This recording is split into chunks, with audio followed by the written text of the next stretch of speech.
Bueno, buenas tardes. Yo soy Ricardo Madrigal, soy R4 del Ramón y Cajal y voy a intentar casi lo imposible, ¿no? Hablar en 10 minutos de esta especialidad que no es que sea la gran desconocida, es que para la mayoría de vosotros es un misterio, porque todo el mundo sabe más o menos qué es la cardiología, qué es la cirugía general, si le puede gustar, si le puede encantar, si le puede no gustar nada, pero a la alergología verdaderamente sabéis la mayoría de vosotros pues que está la primera porque empieza por la A y muchas veces poco más, que tenéis algún amigo alérgico y algo así. Pero vamos, que salvo en 2 facultades en las que se enseña, la alergología es un gran misterio. Entonces quiero empezar, aunque sea algo muy típico, definiéndola con lo que ya en el 2006 en el BOE se intentó definir para la especialidad, y es que es una especialidad médica que comprende el conocimiento, el diagnóstico y el tratamiento de la patología producida por mecanismos inmunológicos, con las técnicas que le son propias. Muy bien. Yo a eso le he añadido una frase de un libro de texto clásico, pues que la atopia es una enfermedad sistémica con una respuesta que es local y que comienza a manifestarse en la infancia y persiste luego de por vida. A raíz de estas 2 frases vamos a intentar extraer las características de esta especialidad. Pues yo creo que es importante entender que es una especialidad médica. Es una especialidad médica y es una especialidad médica completa. Recibimos pacientes, tenemos que valorarlos, hay que diagnosticarlos, hay que hacer un diagnóstico diferencial. Hay que quedarse con esos diagnósticos con el que es alergológico, tratarlo y seguirlo. Asumimos pacientes. No somos una especialidad de pruebas diagnósticas que le haga 4 pinchazos en la piel al paciente y luego lo larga al médico de cabecera. No. Asumimos pacientes, asumimos su enfermedad alérgica, aunque tampoco somos una especialidad de medicina interna. No hacemos diagnósticos fascinantes, no llevamos enfermedades raras, no. Nos centramos exclusivamente en lo alergológico, aunque con una formación basal bastante buena para intentar distinguir otros síndromes, otras enfermedades que pueden confundirse y que tenemos que saber derivar. El perfil del paciente que llevamos en alergia es muy amplio. Llevamos desde pacientes recién nacidos hasta pacientes ancianos. Yo tengo uno de más de 102 años, ¿no? O sea que en principio son pacientes muy variados.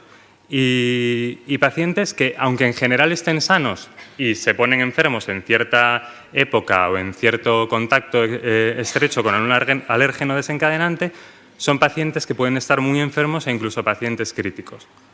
La labor predominante pues ocurre en consultas externas, aunque también en áreas técnicas donde se hacen procedimientos diagnósticos y terapéuticos, e incluso en algún hospital, como en el Ramón y Cajal, pues sí que hay planta de hospitalización con ingresos y de forma común a todos los hospitales, pues las interconsultas de todos los especialistas de pacientes ingresados dentro del hospital. Es una especialidad con muchas enfermedades que podrían ver tranquilamente otros especialistas, pero que se define por su fisiopatología. Es decir, un neumólogo puede seguir un asma. ¿Por qué sigue un alergólogo un asma? Pues por su fisiopatología, porque es un asma alérgica, es un asma extrínseca que tiene unas características etiológicas concretas y que puede ser tratada de una forma distinta al asma que no es alérgica. Por eso, de aquí podemos extraer que nosotros buscamos también un tratamiento etiológico específico, no solo un tratamiento sintomático. Y ya podemos empezar a vislumbrar un poquillo que esta especialidad tiene mucho de investigación. Las enfermedades que tratamos son muy variadas. Veo aquí en el muñequito este de las jornadas, ¿no? Pues que la alergia está apuntando a la nariz. Pues sí, ¿por qué no? La alergia es un problema de nariz. ¿Quién no conoce a amigos, a familiares que en la primavera pues están fatal, estornudando, con los ojos fatal? Pues sí, eso es alergia. Pero también hay enfermedades que quizás no sean tan comunes: la aspergilosis broncopulmonar, la alveolitis alérgica extrínseca, las eosinofilias pulmonares. También entramos dentro del campo de las enfermedades cutáneas. Están la dermatitis atópica. Todo el mundo conoce pues algún bebé que tiene dermatitis atópica y que se le puede acabar llevando pues en un alergólogo. Pero también llevamos pues enfermedades que no son tan comunes: el angioedema hereditario, angioedemas adquiridos. Aparte de estos grupos, pues podemos tener grupos más específicos: la alergia a veneno de himenópteros, alergia a las avispas, a las abejas, es algo de lo que todo el mundo ha oído hablar, e incluso alergia al látex. También podemos cubrir alergias alimentarias, digestivas, alergias a medicamentos en toda su expresión, con toda su fisiopatología y sus desencadenantes, e incluso otras enfermedades que ya son todavía más raras, como pueden ser la mastocitosis, algunas inmunodeficiencias, el Sjögren-Strauss, etcétera, etcétera. Pues bien, para todas estas enfermedades tan variadas tenemos diagnósticos o procedimientos diagnósticos específicos. Desde el clásico prick test, las pruebas del pinchazo en la piel, hasta pruebas de función respiratoria, pruebas de medición de inflamación respiratoria e incluso intentando llegar a la exposición controlada, que sería el gold estándar de la enfermedad, de la especialidad, en el que intentamos realizar provocaciones que son exposiciones al alérgeno y órgano específicas, pues con diversos alérgenos, como pueden ser los fármacos, los alimentos, los neumoalérgenos y de diversas maneras. Desde una provocación conjuntival con un polen concreto hasta una provocación oral con un alimento concreto o una provocación intravenosa con un medicamento concreto, ¿no? Entonces, dentro de esta batería tan variada de pruebas, lo que intentamos no solo es buscar si la enfermedad es alérgica o no, sino de qué tipo y de qué manera podemos tratarla. Además, contamos con una batería bastante amplia de estudios in vitro, muchos de ellos pendientes de validación, pero con los que os vais a encontrar prácticamente en la clínica diaria, y si no es en la clínica diaria, en la investigación diaria, porque sí vais a tener que estar bastante en contacto con ellos. Quizás lo que más se deba resaltar a día de hoy es la determinación de IgE específica, que ya no busca simplemente la determinación de IgE sérica frente a extractos completos, sino a proteínas concretas para saber filiar muy bien el perfil de sensibilización del paciente, y que probablemente en los próximos años, y ya lo está haciendo a día de hoy, vaya a revolucionar el tratamiento de la alergología. En cuanto al tratamiento, pues contamos con tratamiento sintomático muy general. Todos conocéis los antihistamínicos, existen pues corticoides que pueden ser tópicos o sistémicos, broncodilatadores, pero incluso llegamos pues a utilizar fármacos más importantes, más fuertes, como podrían ser los inmunosupresores sistémicos, etcétera, etcétera. Y ya quizás en los tratamientos específicos, pero orientados a modificar la evolución de la enfermedad, nos encontramos con 3 pilares básicos y un pilar adicional que está ahora mismo en desarrollo y que no tenía muy claro yo muy bien dónde ponerlo, pero que sería la inmunoterapia inespecífica, ¿no? A fin de cuentas, los anticuerpos monoclonales lo que intentan modificar es la inmunología, hacer una modulación inmunológica de la enfermedad, y son, queramos que no, técnicas que se van a manejar y a indicar por alergólogos. O sea, que sí que van a ser pilares de la enfermedad, en el sentido en que van a ser manejados en áreas técnicas concretas de alergología y no por cualquier médico. También tenemos la inmunoterapia específica, que son las clásicas vacunas, que principalmente tratan neumoalérgenos, aunque pueden empezar a tratar ahora a día de hoy pues alimentos, que normalmente son tratamientos de 3 a 5 años y que buscan, pues, básicamente en el campo de los neumoalérgenos, curar el rinitis, curar el asma. Estas prácticas pues, son de indicación y de manejo también por alergología. La inducción de tolerancia oral es otro de los grandes pilares de nuestros tratamientos específicos, de nuestros tratamientos modificadores de la evolución de la enfermedad, y están más orientados a los alimentos. Y dentro de los alimentos, pues básicamente a leche y a huevo. Tenemos niños, normalmente, que tienen reacciones más o menos importantes con leche y con huevo, algunas de ellas anafilácticas, muchas de ellas muy severas, muy graves, y que pueden comprometer su vida incluso con trazas de alérgenos que están en alimentos que no nos podríamos imaginar, ¿no? Por ejemplo, extractos de trazas de leche en el jamón York. Entonces, con esta inducción de tolerancia oral podemos hacer que esos niños no solo puedan tener una vida más tranquila, sino que además puedan comer leche o huevo como el resto de los niños normales. Y estas prácticas también son de indicación y de manejo para alergología. Quizás lo que más se ha desarrollado en los últimos años y lo que va a generar el valor marca intrahospitalario de la enfermedad en los próximos años sea el tratamiento de las desensibilizaciones a medicamentos. Hay muchos pacientes que necesitan tratamientos de primera línea y que no se les puede dar porque han sufrido reacciones de hipersensibilidad bastante graves y que podrían ser más graves si se vuelven a exponer a ellas.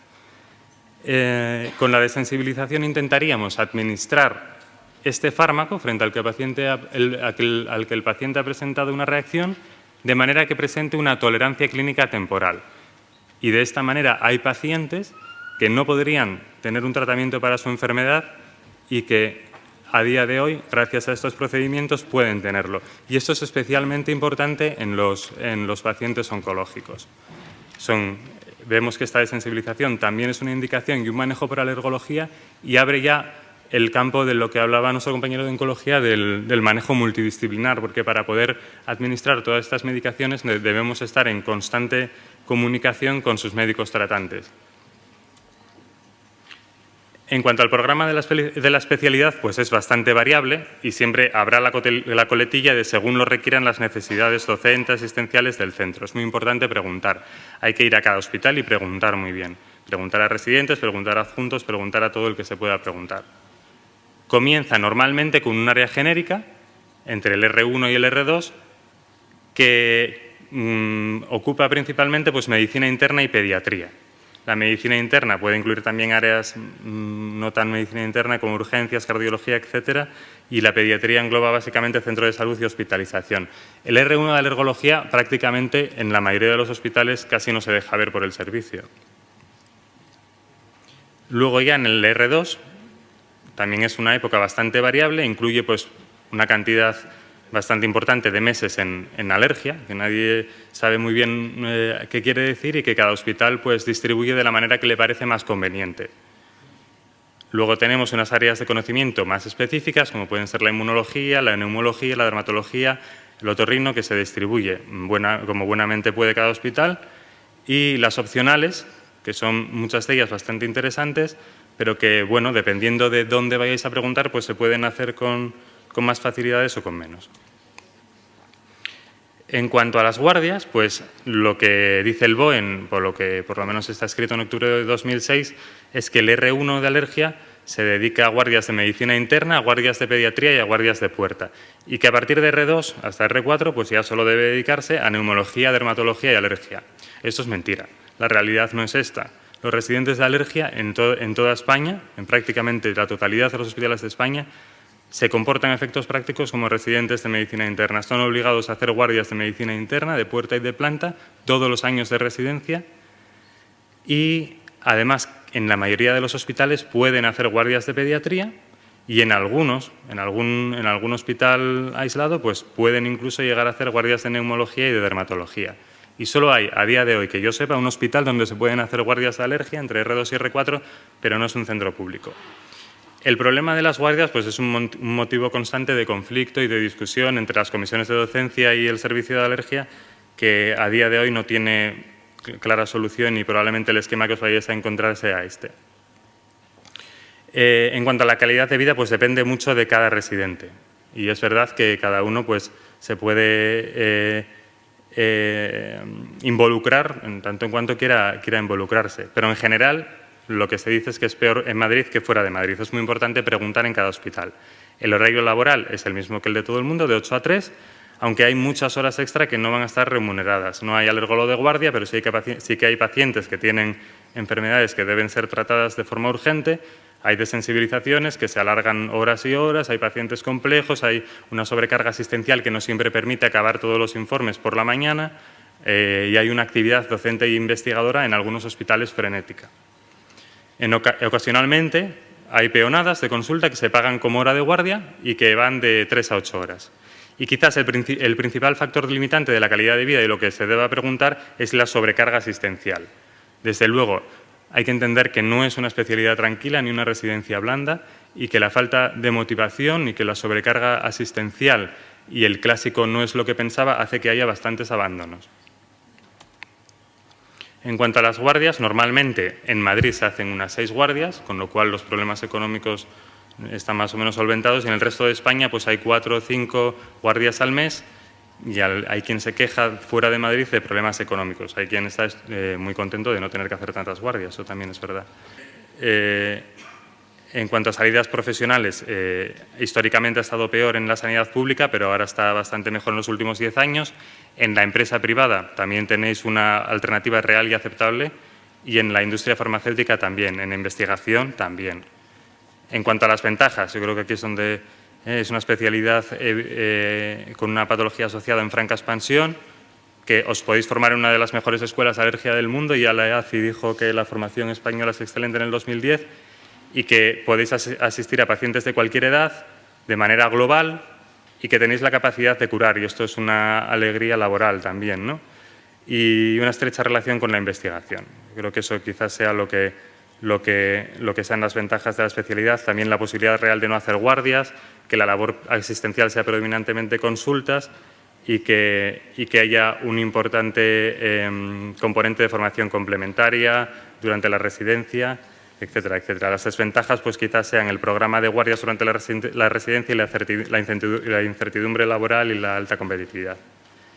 Y bueno, aquí he puesto unas cuantas preguntas que tenéis que preguntar, que luego si queréis las comentamos, y poco más. Un ranking que no estoy muy de acuerdo en poner rankings, pero cada uno tiene que hacerse su propio ranking, pero bueno, que aquí está puesto también por si lo queréis consultar. Muy bien, ya está.